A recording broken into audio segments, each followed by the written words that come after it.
Good morning, friends. It's week number 7, and that means it's time to start tomatoes. So today I will be starting the bigger beefsteaky heirloom type tomatoes. And then next week I'll be starting more of the Roma grape cherry varieties. But first we're going to take a look at all of the pretty plants we got going on down here. And there's a spoiler alert. We have pepper germination, friends. Look at the peppers. As you can tell, I also have a lot of this greeny algae going on. That's just because I'm having a hard time maintaining the right water level for these guys to germinate. It's not going to hurt it. It looks gross, but it'll be just fine when I up pot them. It will not be a big deal at all. So I'm kind of going out of order, but let's look at the peppers because it's exciting. These are the jalapenos, the orange spice jalapeno, and the nadapenos here on the end that are all up. That's an orange spice one too. These other ones, I don't know if you can tell, I got a couple. Let's see here. I have got that guy, and that is a shishito. Looks like some more shishitos over there coming up. In this tray here, I have nobody. These are all larger ones. And in this tray right here, I do have this little guy who's a California Wonder, and he is the only one. But don't worry about these. Look at these. Whoops, my aim's off. So peppers are going. Also, I do have over here this little tray. These are the pumpkins on a stick we planted at the same time. They are up too, but not the eggplant. So that's where we're at with those. Also down here on this table, I have got the dahlias. You can see that they have gotten very large. I had to pull them out of the tray. These ones here are the blazing saddle. They've got the darker colored leaves, and these brighter ones right here are called the dandy. And these are going to need to be up potted if there are 2 in a cell. So this one's got 2 in a cell. That one does. So if there's 2 in a cell, I'm going to need to go ahead and split those up. That's a project for this week. Over here, we need a little bit more light, don't we? Ta-da! Over here in the nursery of things that are not growing well, tarragon, comfrey, those parsleys, that clematis, delphiniums. Now the cardinal flowers are coming up. They'll get moved out of this bucket pretty soon. That hollyhock's done nothing. Rutabagas are a no-go, but I do have a butterfly milkweed. Hi, guy. And then I had this cumin in here just because all these little hairy things were attaching themselves to everything in the bigger trays. So I just stuck those in here. On the positive note, cumin's doing really well. It actually had flowers on it. I had to cut it off the other day. Look, I had to cut all my herbs. This is what you do when your herbs get really tall. Most of them, I'm not going to say all, but most of them you can cut the tops off. I cut all the onion tops off. Those are going to the rabbit today. And here are the seeds that we started last week. They're doing fantastic. I have got Gomphrena. Take a look at that. Those are all little baby Gompphrenas. They're doing fantastic. Nothing on that geranium that I planted. But if you look on the back, the catgrass, the variegated, I got a little bit. I got lots of the regular catgrass up. If I back out a little bit, we can look at this. This is what we started the basils. And it looks like I don't have... Oh, I got a couple of those purple ruffles right there. They're little babies. I got a couple little baby Genovese. That Aromato is up really good, and so is the Italian large leaf basil. So basil is all kicking. The zinnias are all doing really well too. I have funny germination on this Queenie Lime. This is one with poor germination, so we did 2 trays of it. So you can see back here, this 6-pack did really well. This one's missing 3, but I have extras. This is the Senora. I got great germination there, and the pink Senorita, all good. So this is stock. We did some stock. That's all up. Looks like good germination. Back here, the asters, I've got nothing so far. That's the Salmon Janina aster. No good. And then Cosmos are lovely, of course. All up. Everything up here except 1 cell, which is super funny to me, but hey, you don't know how these things work. So this is last week's week 6 weird odds and ends we planted, and they look fantastic. We got this tray over here next to the peppers, and this is where those peanuts are. Let me move this light out of the way a little bit. Those are all the peanuts. doing super good. And this is Slow Boat Cilantro. That's all doing really, really well. Right here in these 4 containers, these are my ginger and my turmeric that have not come up yet. And then these are guys that I had to pull out and move over here. They need to be transplanted badly. I just watered this last night. The top's already drying out. That is valerian. And then these are artichokes. They need bigger pots. So that's on my list too. Dahlias, artichokes, and a valerian all need to be up potted. We will try and look at these trays in place. This is one of the earlier trays that we planted. This is the eucalyptus. Aren't they cute? They're so cute. They will eventually get up potted. It looks like I've got at least 1 in each cell, which is way better than last year. This next row right here, these are the thyme. They're getting super bushy. Now look at right here. I'm going to come in real close to this. 2. Do you see how many little tiny stems are coming out of the earth? That's because those seeds are so small, you just kind of throw a handful. I could put each one of these little ones into its own plant and make myself more plants of thyme.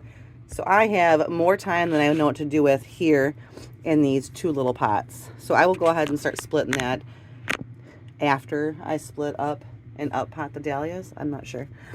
And then all these other things right here are mints. This one back here is spearmint. The one next to it is lemon mint. Ooh, that one smells lovely. Oh, I wish you could smell it. And then I've got a mint mix right here. So I got 6 mints here.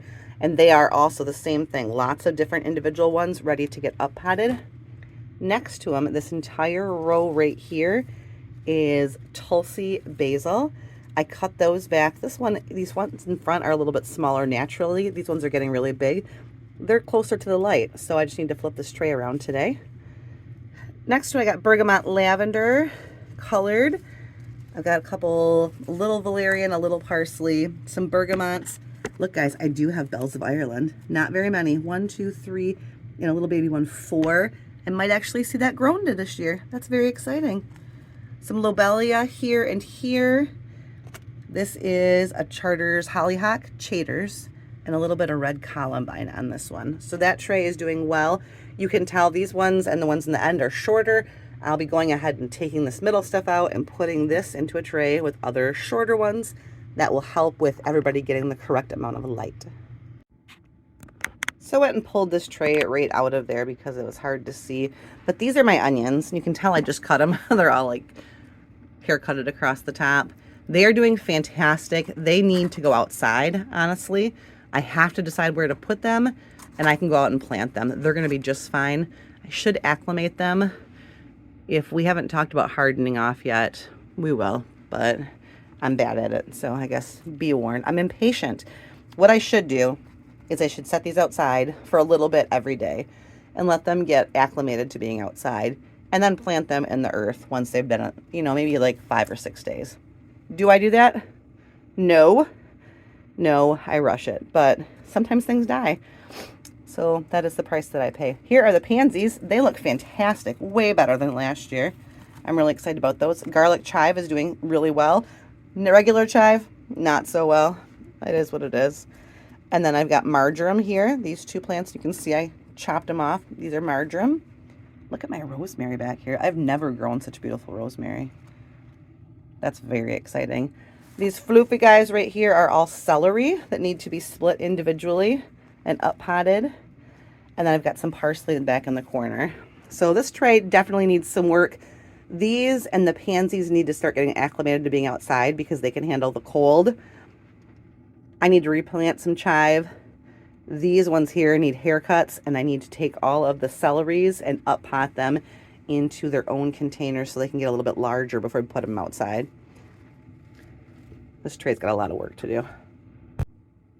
This tray is totally good. It's got some salvia in the corner here. These 3 are that St. John salvia. And I've got this little rose one here. It's got 2 little plants in it. I'm hoping it does well. That was the last of the seed for this rose salvia. And I didn't get any plants last year, so I really want to see that one do well. Look at these guys. Lupines have the happiest leaves. Like, these are just so pretty. They just make my heart happy. These are Russells, and I have like the thinner, more delicate ones back here. Whoops, sorry, that was bad. our sundials. They're so cute. And then this entire bushy mess right here is all chamomile. These thicker, bushier ones, look at. Whoops. They're trying to flower. I pick those off when they're in the house. These are the Zloty Lawn chamomiles. And then over here on the end, these ones right here with the different, more spaced leaves, those are called Kelway Golden or Marguerite. Those also can start getting hardened off and go outside. What I'll probably do this week one day, maybe one day this weekend, is I'll probably get a tray going of all the things I want to put outside to start hardening off. And I will start attempting to move some of it outside. We'll see. 2 more trays to go. These are both very similar trays.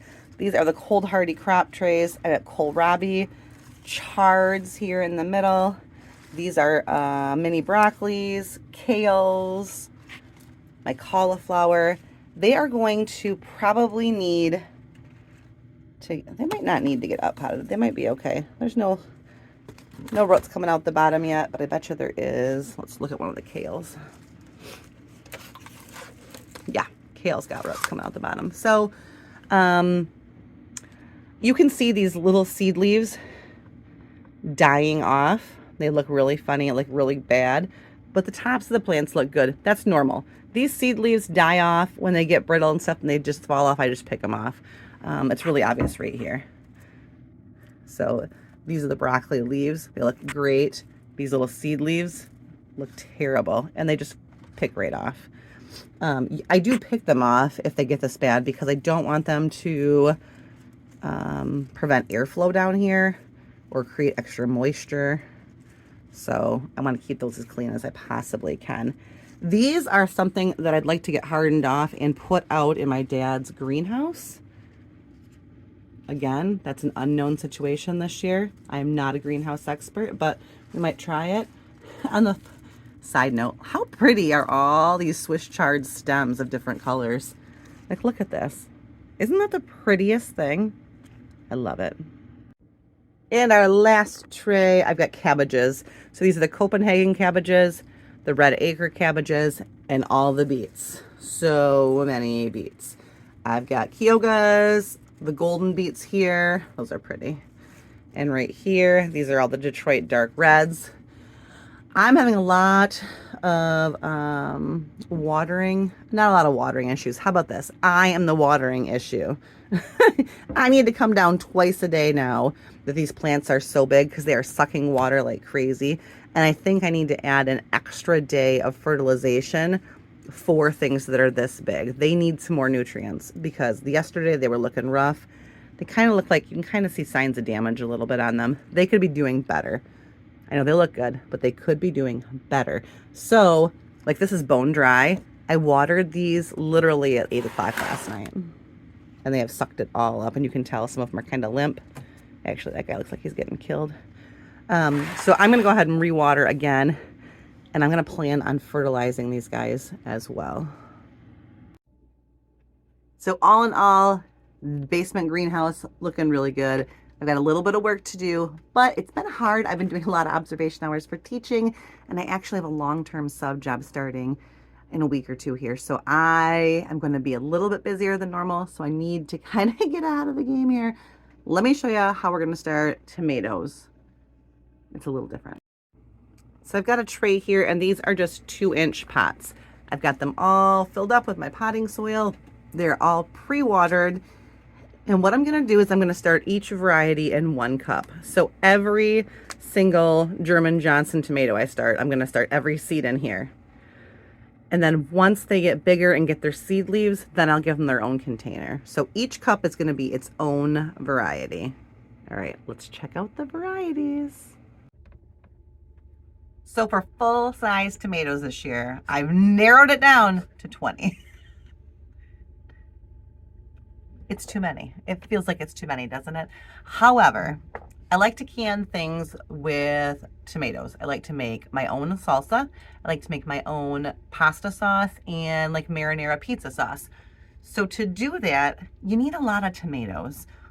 I don't want to buy tomatoes. I want to grow my own tomatoes. So this year, what I'm going to do is I am going to try something new. I've typically grown them in my backyard in my raised beds, and they do okay. I don't get the production that you're going to get if you've got a big field or if you've got a big in-ground garden. I don't get that kind of production because the fences in my backyard and my house create shadows, and I don't get as much sun as I would like. So this year, I'm going to try something new. I'm going to move them out into my in-ground garden, which, let me tell you this, I'm a little nervous about it because they can get very tall, and technically my in-ground garden is on the other side of my city sidewalk, which means technically it's the city's property. They've never given me a hard time about it, but if they wanted to, they could come along and say, you got to cut those down, which makes me nervous. But I want to see how they're going to do out there. So I'm going to put 16 to 20 plants out there, and I'm going to give them some kind of trellis to be on. And then the other 16 to 20, I'm going to put on my fence line where I do my sunflowers normally. That is my property. It doesn't have good soil. It's probably only got maybe 6 inches of soil between the fence and the sidewalk. However, I plant sunflowers there every year, and sunflowers are really good at putting stuff back in the soil and cleaning up soil. I'm going to fertilize it very heavily, and I'm going to grow them up my privacy fence in a 6-inch strip, and we're going to see how they do. Now, the reason I can do this is because I'm also growing tomatoes at my mother's. We're going to grow some in her new greenhouse, and we're going to grow some outside. I've got a backup plan if mine all just die or if I have to cut them down. I got a backup plan. But here are my 20. Are you ready? We're going to start with red. Now, of the 20, 19 are heirlooms. I've got one hybrid, and it's a red one. We'll start with that one. I'll show you. This is called an early doll hybrid. I loved this tomato. I got it as a free seed from Seeds and Such when I ordered some seeds last year. I tried it. It was my earliest producer. It was my longest producer. It was my heaviest producer in not great circumstances. So it did really, really well in my garden. Now, it's a hybrid. What does that mean? A hybrid tomato means that somebody crossed genetics to make this tomato, whether they bred it to produce early. You could breed it with a different tomato to have disease resistance. You could produce a tomato that would be good in cold weather. You can breed them to make certain characteristics stand. However, because it's a first generation seed, which means last year these seeds belonged to other tomatoes, I can't save this seed. I mean, I can save this seed and it will grow a tomato, but it won't necessarily grow this tomato. It might grow one of its parents' tomatoes. It might grow a mutant tomato. It'll taste good. It'll be a tomato. Most likely, it'll be just fine. But if I want to be a diligent seed saver and kind of be self-sufficient and have my own seeds, these aren't great. But like I said, I'm growing 20 varieties. One of them is going to be this hybrid because it produces so well, and I need a lot of tomatoes for my sauce. So that's my only one. Now, as far as the other ones go, reds, I'm doing Abe Lincoln. This is a 1923 heirloom. This one's from Baker Creek. I am doing a Brandywine red. These have been around forever. I'm growing Brandywines because they're my sister's favorite. I'm growing this triple crop tomato. I've never grown this one before. I've seen people that I follow on social media have grown it and it's had really good production for them. So I want to try it. It says it's an insanely productive tomato, producing clusters of 3 to 5, traditionally grown as a greenhouse tomato. I might put some of these in my mom's greenhouse. I got this Varsovia in a seed trade. I only have 2 left. I'm going to plant them this year. I really like it. It's a nice big red one and it grows really well for me. I grew these for the first time last year. They produce pretty good. This is a Mason Marble PhD. If you don't know, I've got a Mason for a son who believes himself to be super smart. So Mason Marble PhD, just kind of saying to me. So I am growing these again this year. World's famous Brimmer. This is a really good one. I don't know if it's got its story on here. It does not. That's too bad. I grew these, this will be my 3rd year growing these. They produce really well for me. They get nice and big and meaty. I don't know if you can see the picture. They're really meaty, which is really, really good when you're looking for canning tomatoes.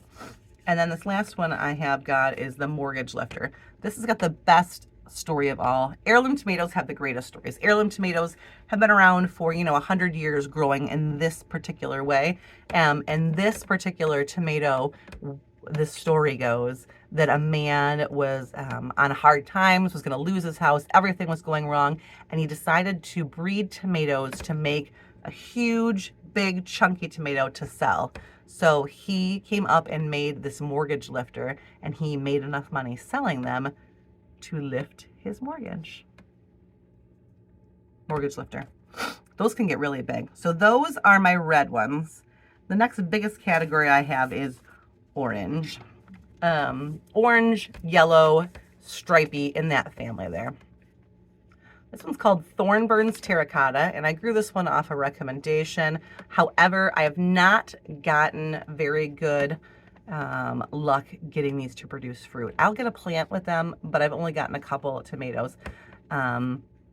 It does say that it's an extremely rare heirloom. I only have a couple. I'm going to go ahead and do that. These were grown in Howell, Michigan, which is by me. It's called gardenhorde.com. That's my cat. She's trying to copy herself. Gracie, she is the most mischievous cat ever. Okay. Striped German. This one I've grown a couple times. They get pretty big and they get stripy. They're really pretty. I like those. They're pretty meaty as well. Orange Jazz. This has got a really bright flavor. And it holds its shape really well. These are really good to slice into big slices for like a tomato sandwich. It goes really good. Aunt Lou's Underground Railroad. This is one of my favorite heirloom stories. It was said to have been brought on the Underground Railroad. I love it. And this pineapple tomato I tried for the first time last year. Loved it. It was fantastic. It was beautiful on the outside. It was even more beautiful when you cut it up on the inside. It had good firm flesh like that Orange Jazz. It would be really good for tomato sandwiches. Good flavor, nice bright taste to it. And then Dr. Wychee's Yellow. I think Dr. Wychee's also makes an orange. I have got the yellow. These grow fantastic for me. They produce very, very well. They're one of Brent's favorites to eat with a little bit of salt on them. I've got two pink ones I'm going to grow this year. I'm going to do the Brandywine pink. I did not do this one last year, but I grew starts for this one and gave them to my sister. And then these are Wild Boar Farms. Wild Boar Farms does a lot of things with working with different kinds of tomatoes. You should really check out their site if you like things that are different and cool. This is Pink Berkeley Tie-Dye, and this is going to be a stripy, mixy, different colored one. These get fairly large and they have a different kind of flavor to them. So I'm going to grow those. Sorry, I'm way snotty. It just happens this time of year. There's not much I can do about it. I take allergy meds and it is what it is. I'm a gardener with an allergy problem. I'm a gardener who's allergic to the entire outdoors, really. It's weird. All right, and then I'm gonna grow 4 black or dark tomatoes, purpley varieties. Cherokee Purple, Old Standby. This is probably one of the most popular tomatoes, I think, for purple tomatoes out there. It says it's a pre-1890 Cherokee Indian heirloom. Very, very, very good. Brent loves, this is maybe his favorite one on this or Paul Robeson. This or this one. This is Paul Robeson. This is another one that has got that deep, dark, dusky, like umami flavor to it. He likes those two a lot on tomato sandwiches. And then I also grow black from Tula. Same kind of thing. Umami, dark, deep one. And then I have the Black Beauty. And this one is from Baker Creek. It claims to be the world's darkest tomato. So dark that some tomatoes turn solid blue black on the skin. We'll have to see. I think it's pink when you cut it open. I would be interested to see. So those are my 20 seeds. I need to make some tags now. So I've got my labels made for each of my cups. I've got on here, I need to have about 120 full-size tomatoes to meet the needs of myself and people that I promise tomatoes. I can go over that, But it means that if I've got 20 varieties, I'm looking to do at least 6 seeds of each kind. Is that right? Does that math work? 6 times 20? About 6 seeds of each to go. Now, I only have 2 of some or whatever, but I'll go over with the other ones, right? But I know I need at least 6 of each if I have it. Time to plant them.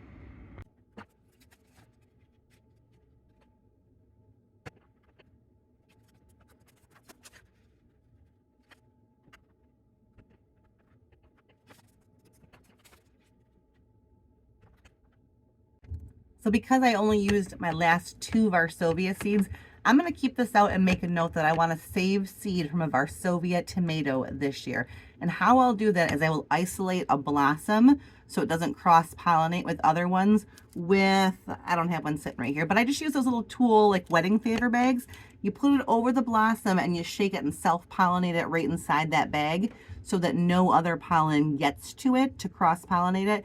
And then once that tomato starts to grow, I can just take a piece of string or something and mark that tomato and know that when I pick that tomato, the seeds inside of it are true to its variety. So that's what I'm going to be doing for Varsovia this year because I like this tomato and I don't want to buy more seeds. I just want to save my own. Then I don't have to pay for them. Okay, these guys are all planted. And I'm not going to say that I went like willy-nilly on the seeds here, but I didn't count too much. I kind of just took a bunch, put them in there because you want to be fiscally responsible with your seeds, right? Seeds are not super cheap. You don't want to just go throw them around. However, in the grand scheme of things, if you know how to save seeds, this Cherokee purple tomato I bought for $3. It says $3 in the bag. And I got 25 seeds out of it. So even if I throw 10 of these in here and nothing happens, the most I've wasted is $1.50. And I know how to save seeds. So if I get one Cherokee purple tomato that I saved the seed from, I'm going to get conservatively 50 new seeds out of a Cherokee purple tomato to save. So now that I have this $3 packet, if I manage it, I have an indefinite number of tomato seeds. An indefinite. Forever. So when I say I went willy-nilly, that doesn't mean go crazy and dump all your seeds in here. Keep a couple. However, in the grand scheme of things, don't stress out about a few seeds that go bad or a few plants that don't make it. $1.50 of seeds. That's all I put in here. So there we go. They're up underneath the lights to get germinated. Tomato seeds germinate actually fairly quick. I should see some of these coming up within 3 or 4 days. And by the time I do next week's seed starting video, I would be willing to bet that most of them, at least one, will be up. So what's next for week 7? Well, first, during this weekend sometime and maybe early next week, I will be doing some up potting. I'll try and make a video and show you how I up pot. I did celery last year and it was actually a video a lot of people watched. A lot of people are probably interested in how you take those seedlings and move them up. So I'll do that. I'm going to try and get into my father's greenhouse this week and show him a couple things and try and put a couple plants out there and experiment with how it holds heat. And then next week, week 7, I will be planting more tomatoes. So we'll be doing the rest of the tomatoes, the saladette size, the cherry tomatoes, grape tomatoes, and probably those micro tomatoes that I picked up at the seed swap too. So that's the plan going forward. Keep watering things, keep it giving them light. I'm probably going to put a fan on them now and try not to lose my mind while I wait for spring. All right. I hope you guys have a great day and I will talk to you soon.